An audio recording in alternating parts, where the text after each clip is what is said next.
So you help entrepreneurs and individuals that are trying to build the MVPs with AI. So tell us a bit more about that. What is it exactly that you do? What your sessions look like? So I help founders identify the reality of what it is they need, where the money is, where the revenue could potentially come from. A lot of entrepreneurs that I had on my podcast, I don't remember a single person that actually went to university, as you're probably the first one.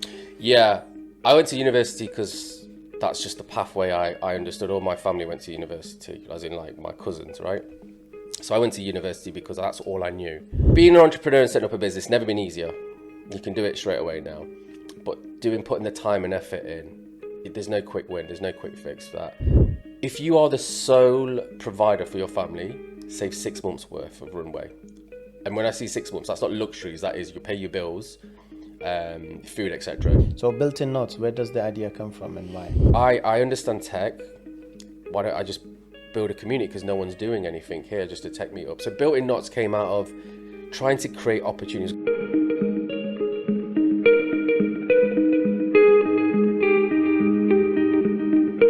Hey, Hamza here. Welcome back to the Success Session. And today I'm here with another fellow entrepreneur, Mr. Martin. And as usual, we'll be going through his journey and discussing AI as well, actually. So Martin, if you just want to introduce yourself, Sure. Just tell us a bit about yourself. Wow, okay. So there's a lot to pack in, so I'll try and do it as quick as possible. But ultimately, 20 years in digital health tech, been an entrepreneur all that time. I worked in industry for a year. And what I like doing is I like building stuff, I like designing stuff, I like solving problems. And I've been able to do that for a long, long time. But now I'm in AI, obviously. I'm looking at building a community and really focusing on the city where I am in Nottingham and helping nurture and build the next talent that's going to help drive the city forward. Sounds interesting. So, a question that I asked to all of my guests is a lot of people that are listening are people that want to be entrepreneurs. And it's good to hear everybody's journey, how they got to become one. And what about yourself? So what's your educational background? Did you go to college? Yeah, I did. I actually failed my A-levels. I got ungraded in computing and ungraded in mathematics. I was not clever at all. I got my GCSEs. I did the typical Asian sort of route. You go to college, you go to university. But I think when I was 16 to 18, I was just finding in myself who I was, and education just wasn't for me at that time. I also thought the teaching wasn't very good. It just didn't engage me, right? So as you can, being an Asian as well, you have to go to your father and tell him that you've got ungraded in mathematics. My dad also had a master's degree in mathematics. I got ungraded in computing as well. Obviously, clearly wasn't happy. So I had a choice at 18. My dad's a very clever man. Mathematics degree in India, worked in banking and finance, but when he came over in 82, it wasn't worth anything.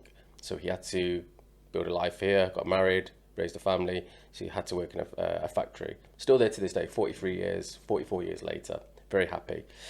But he said, come and work with me over a summer period, and if you don't want to go back to do university or education, you can do what I do. I tell you what, I went back to college because it was a good lesson. It was a lesson. It taught me what real work was like. Manual labor, 12-hour shifts, 7 days a week, good money, but really hard work. And it also allowed me to mix with people that I guess I wouldn't normally mix with at a very young age. We're talking miners, people from different areas, different backgrounds, different cultures. So that was the kick I needed on the backside to basically choose what I wanted to do. So I flicked into a UCAS book, landed on computing. This is early 2000s. And decided that's what I wanted to do. Even though I got ungraded in computing, I just thought, right, this is it. I'm going to go and do it. And I got my A-levels, went to university in Leicester. I got a first in computer science, but all that journey from being 16 to all the way through uni, I was always entrepreneurial. There wasn't really, the word was there, but it was business, right? And from there, I worked in industry for a year, but I always had a side hustle. I always had something going on. Yeah, when you said entrepreneurial, just tell me like during that age when you were between your 16, when you were 16 Yeah. and I would say up till to 25-ish, what were you doing? What kind of, did you go and engage into small businesses, selling? I had a lot of little hustles going on. They used to call me a hustler. I had loads of legal and illegal stuff that I was doing, shifting. I come from a very working class family. My mum and dad worked a lot, and we always had food on the table. We always had warmth, and we always had love, which was the most important thing. But those little extras and luxuries that you see other kids getting, right? I had them once at Christmas, once at birthday, but you know, if I wanted to get something, it wasn't as easily accessible. So I had to figure it out, and that's what I did. I figured out how to make money. Looked at creating opportunities, spotting opportunities, and making money from them. So from that very early age, I had loads of. I won't go into the details because a few of them were a bit dodgy, but it was always spot an opportunity.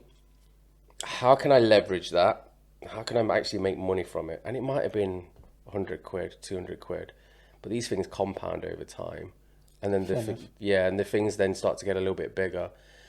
When I worked in industry for a year, I learned so much in that 12 months, more than I did at university, really. I learned the theory and then I learned the practice.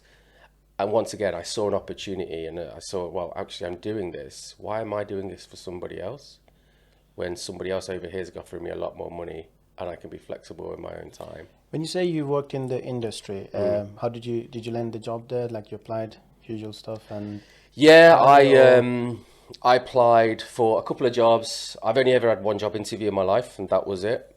And actually, I think you came to that session where he came in and did a talk. He was the only person that's actually ever interviewed me for a job. That was 20 years ago. It was 20 years ago, yes. And I mean, I had a computer science degree first in computer science, right?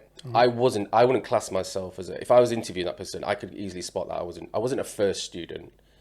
I was able to get what I needed to get through, right, and get it done. I surrounded myself with people that brought me up. They were smart. I learned from them. So I moved away from the people I was at college where I didn't learn anything, and I surrounded myself with people that are cleverer than me. That was able to lift me up to get the degree I needed. It was the domino that I knocked down. It opened the door. I got a job. I sat in industry for a year. Very small business as well. I didn't choose a large corporation. I deliberately chose a small business, 2-man band. I was the only developer. I had to learn on the job. I had to sink or swim. And yeah, that was it. That I worked in industry for a year, and then I was recruited into another startup, which we can get into as well. But that was, yeah, I've only had one interview, which also makes it difficult when I was interviewing people because I've only ever had one interview, so I don't really, yeah, it's one interview, and yeah, that's what it. was the first business that you got properly involved in? So did you quit the job from there and start your own business? How did the start look like? Well, how did you start? So I worked as a developer, and I then. So we're talking what, 2005. So we're talking Nokia brick phones, if you remember them, and you might not remember them, but basically there used to be the first internet on there was called WAP. Okay. And I was developing WAP sites because I saw an opportunity. No one was doing that at the moment, and I was doing it on the side for another company. So I was doing my normal development job, and then at the evenings and weekends, I was doing these WAP sites basically for another company. Obviously, you're, 23, 24. I've only got time. I've got no commitments, so just putting everything in.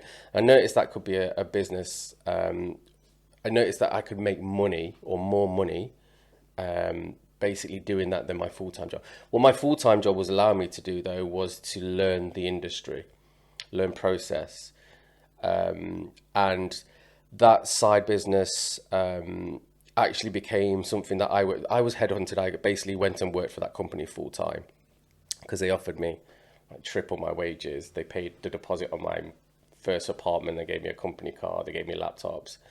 I thought I was the boy. I thought I was the boy, yeah. I had more money than my mates. I thought I was the boy, and I was made redundant 3 months later. Okay. So this is the big wake-up call. So this is about 2007 when the banking crisis hit. Money got pulled from the market, everything went crazy, and businesses went under.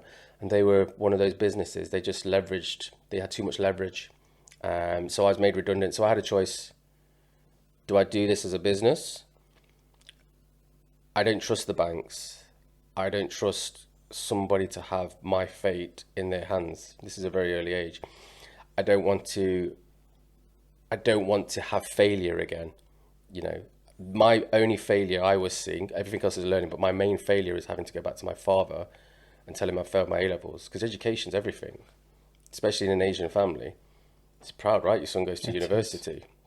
You know, you want to show off your family. But what do you think about that? That's this specific bit as well. Like if you happen to elaborate on that a bit more, like personally, I feel, well, my personal opinion on this is I do know education is very important. Everybody should be educated. However, at the same time, you know how they say you can't make a fish fly, essentially. So not everybody is made for the education. No. Certain people will learn in a completely different way than your traditional education system. 100%. So what's your opinion on this? Because a lot of entrepreneurs that I had on my podcast, I don't remember a single person that actually went to university, as you're probably the first one. Yeah, I went to university because that's just the pathway I understood. All my family went to university, as in like my cousins, right? So I went to university because that's all I knew. Once again, you remember, this is early 2000, late 90s, right? There isn't the buzzword of entrepreneur. Like if I say I want to do a business, in those days, it's, well, you got to go get a bank loan. Okay, well, but you need a physical premise. You need to employ people. That sounds like a lot of effort without any sort of immediate return. The safe option is to go to university and get a job and get a mortgage, meet somebody, marry them, have kids. That was my pathway. That's all I knew, because that's the way I was brought up. Not from just my parents, but from society. That's the way you have to do it, right? Okay. So now it seems to be pretty cool to be an entrepreneur. It has been for quite a while. The reality is, am I allowed to swear? it's a lot of hard work. It is. Right? It's a lot of hard work. And it isn't cool. It isn't fun. It's painful. I've been rich, I've been poor. But the most important thing is now I'm happy. And you find a balance once you have to go through that pain. A lot of people aren't willing to go through that pain. We had a conversation about, some of the people that we spoke about, they're talking about how, doing certain things, and we're kind of like thinking, well, why are you doing that? Why? Exactly. Yeah, why are you doing that? You're not, it's a hero story, but they're trying to get a hero story in a very short amount of time. You need years. I would say you need to see a few winners. These grey hairs, they're all like a lot of experience and a lot of winners that I've seen.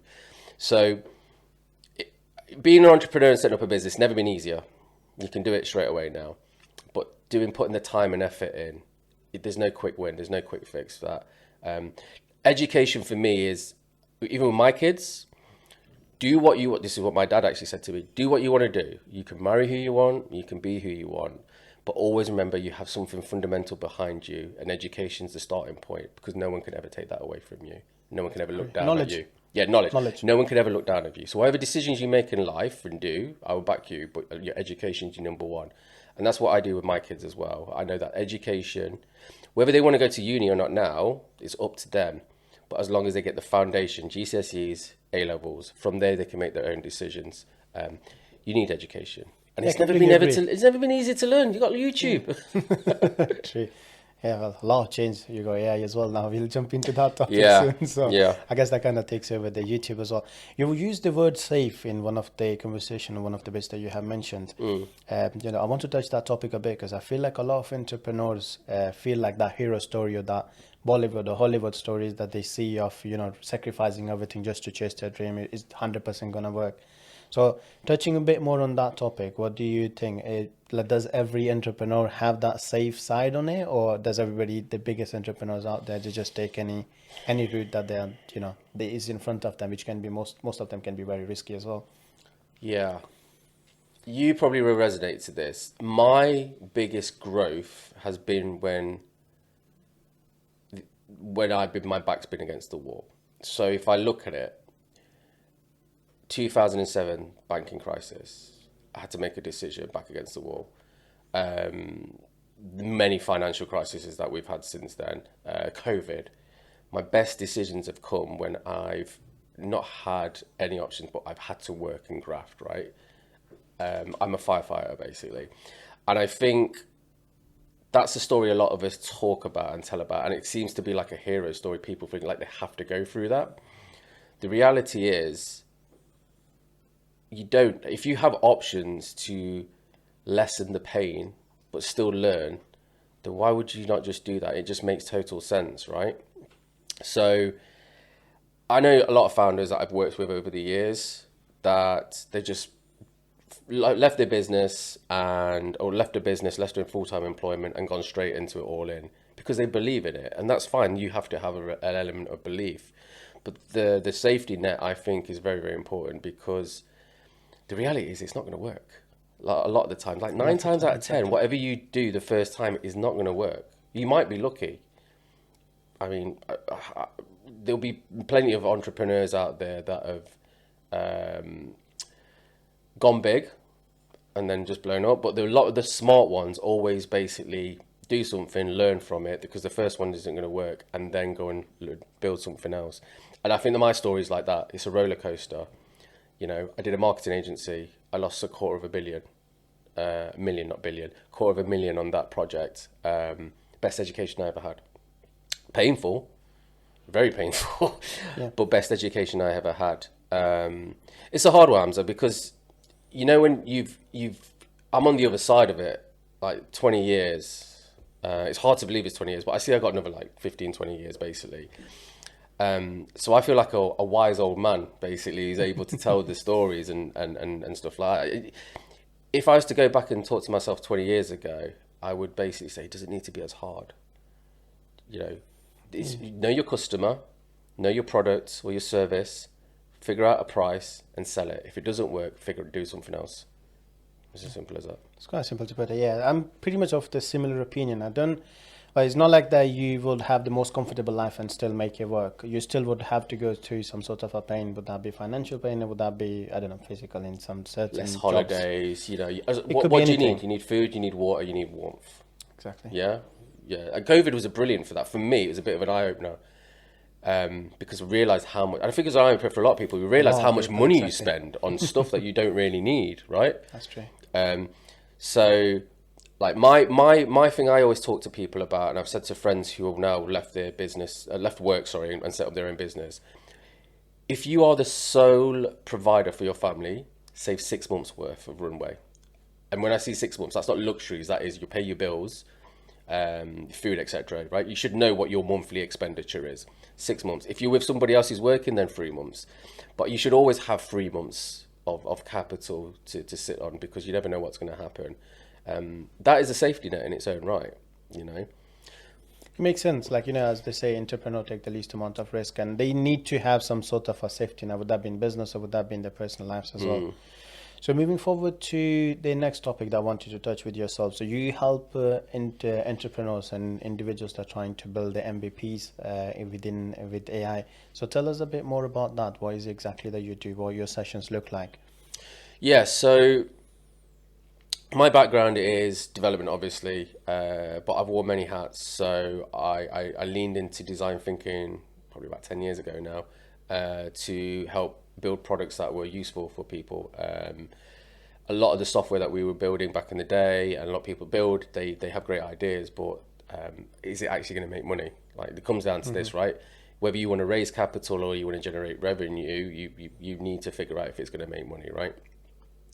So what I do with founders at the moment is leverage my 20 years worth of experience to just do really simple exercises really with them to figure out what that minimal viable product is, because for every founder it's slightly different. They want everything, and they want it for they want everything, and then you think they need all features. So I help founders identify the reality of what it is they need, where the money is, where the revenue could potentially come from. They might need to raise capital, so they need to gather evidence, and I go through just a process using design thinking to basically figure out what that MVP looks like really quickly. Just do it in a day. And from the output of that is we create a report. We give them the technical cost of what it's going to be, best approach method. We look at offshore, nearshore, local, and all of this information they can then use to provide to an investor, or they can go and raise it through family and friends because they've got an idea of what it's going to cost. And what I find is it saves people time, it saves people money. I had one lady who wanted to build a SaaS platform to help female entrepreneurs. She wanted to use a UK agency just because she's a full-time mom. She's working in another business. She's employed as well. She's got talks. She's all around the world. She just hasn't got time. She needs an agency that can just do everything, right? And she needs the full service suite. So I was able to narrow down her MVP requirements, and she was able to use her preferred agency, which was close to her, and save her 10, 20, I think it was 10, 15K. Looked at saving her. And then another gentleman, you wanted to build an AI product. So as you can imagine, he wanted the bells and whistles. And we was able to save him about 30K in development costs because we wanted features that's not going to generate the revenue early on that he needs, right? And it's a big waste. So why don't you build something that's very minimal, get it to market, test it, see what works, generate revenue, and then invest into that. Further develop, yeah. I think that's quite a nice way to put it. I feel like even myself being in the development, well, I don't develop myself, but being in the same industry, I do see a lot of people coming up with ideas and they want their softwares with the product they're trying to build, do everything and perfect at the very start. It doesn't need to be. And it doesn't need to be. You're completely right on that. But and definitely helpful to have that conversation with yourself, to have obviously all that experience and have those answers to these questions that they might have as well. Yeah. I don't know how you find it. I think a lot of people when they're building a property, they have like my baby syndrome where everything just needs to be perfect, right? And it doesn't need to be perfect. I've just launched a basic website before. You know, there's a landing page, put some marketing, paid advertisement behind it, and just tested if the idea works. I've even used prototypes to sort of fake that the product exists, created a demo through it, and created demand basically through that. So even that's an MVP, and that's a fraction of the cost. And you can get, you can line up orders beforehand. So you just need to be smart. I think a lot of people with the technology that's available now, they think they can just go and build something in Lovable or Replit or whatever it is, get it out to the market and be able to make money from it. It doesn't work like that. Software doesn't work like that because you've got to think about regulations, data, GDPR, cybersecurity, the penetration testing. You need to think about all of that. So you need to use people like yourself and people like me to build these technologies. Definitely makes sense. So, touching the topic of AI, there's, we could speak for hours if we start speaking about AI overall, but one specific space that you are keeping a close eye on for the next 3 to 5 years within AI, what is that? Or what that looks like? Well, 3 to 5 years, it's very scary to think about where it's going to be in 3 to 5 years. It's crazy where it is now. So I do use Lovable to create prototypes quite quickly. We would have used a designer to do a lot of that. We would have done the workshops. The designer would have gone away in Figma, make it look amazing, and still probably will be able to make it look amazing. But you can create a very basic prototype and sort of get something that's functional. I mean, that's the most important thing, functional, so actually get it in people's hands and using it. Where we'll be in 3 years, I think we're going to be in a position where I think that the interesting thing at the moment for me is the videos. Have you seen you must have seen on YouTube the Tupac and Biggie videos where they kind of releasing all that. They are really, really good. Obviously, definitely. They're really, really good. So I think to keeping an eye on would be, for me, the worry is a lot of fake stuff being created. We've spoken about creating authentic, real content that isn't AI user generated content because it's really, really good. I think trying to see where that technology goes and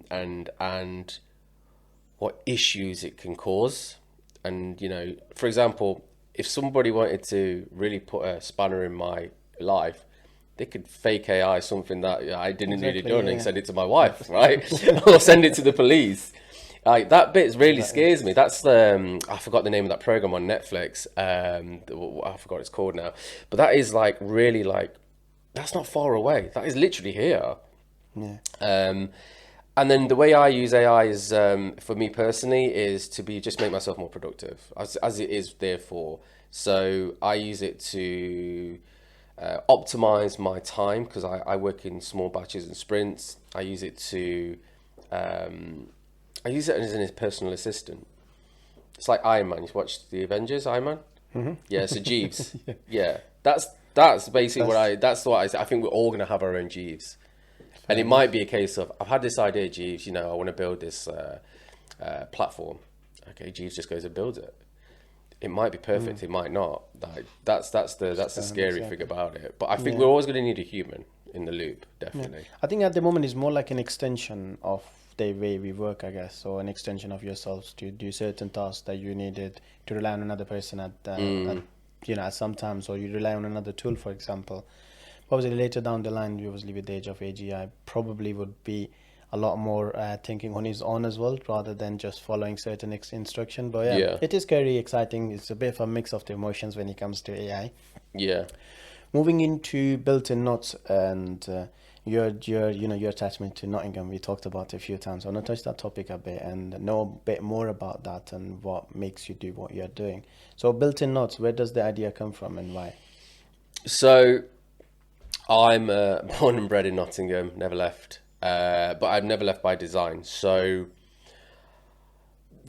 where it comes from was a lack of frustration. So we've had Brexit, which was 9 years ago. There's been a lack of funding basically post EU exit as well.